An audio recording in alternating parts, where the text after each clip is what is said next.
It's an honor to introduce to you Coach Hudson Taylor.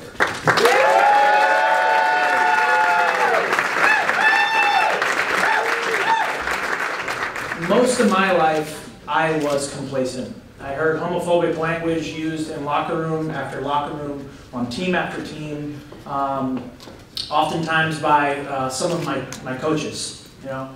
And for a long time, I was really scared to speak out. I was really scared to do anything about it. And that didn't change until I got to college, until I met somebody who came out and gave me the context, who made me realize that as an athlete and a leader, there are LGBT people in sports, and this affects me. This affects my team. This affects my legacy as a leader and the captain of my team. And it was because of that experience at Maryland that I decided to do something about it. My whole effort was to make little changes in my wrestling team, as a captain of my team, as a coach now at Columbia.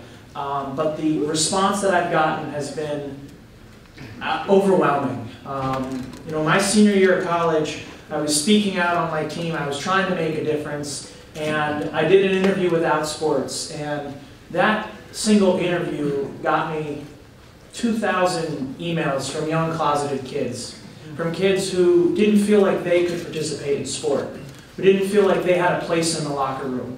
And it was their voice and their story, oftentimes presented to me as pseudonyms, you know, scared to show their real name, scared to tell me where they actually lived or what team they were actually on.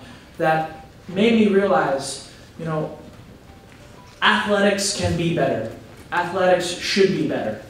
And it was those emails that inspired me this past January to start my nonprofit organization, Athlete Ally.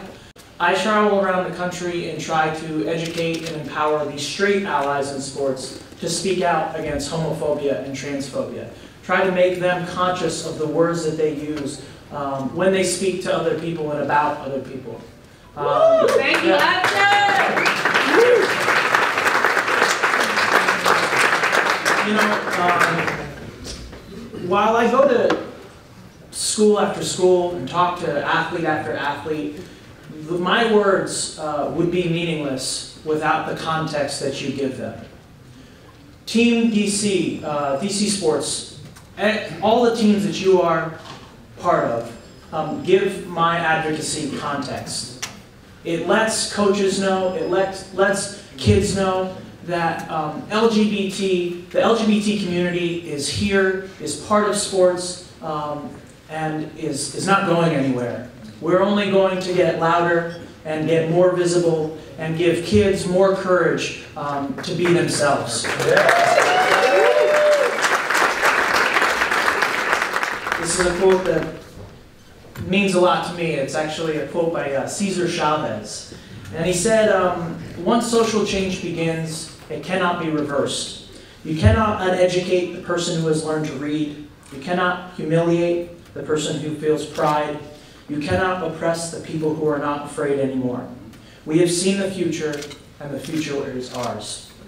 The responsibility to create that irreversible social change lies with each and every one of us in this room here tonight. And I want to thank each and every one of you for being leaders and role models and guiding the work that I do forward and pushing me to be better and to do more and to speak louder.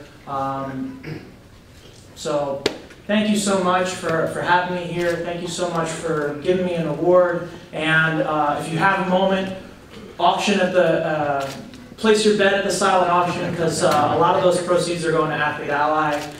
So thank you so much.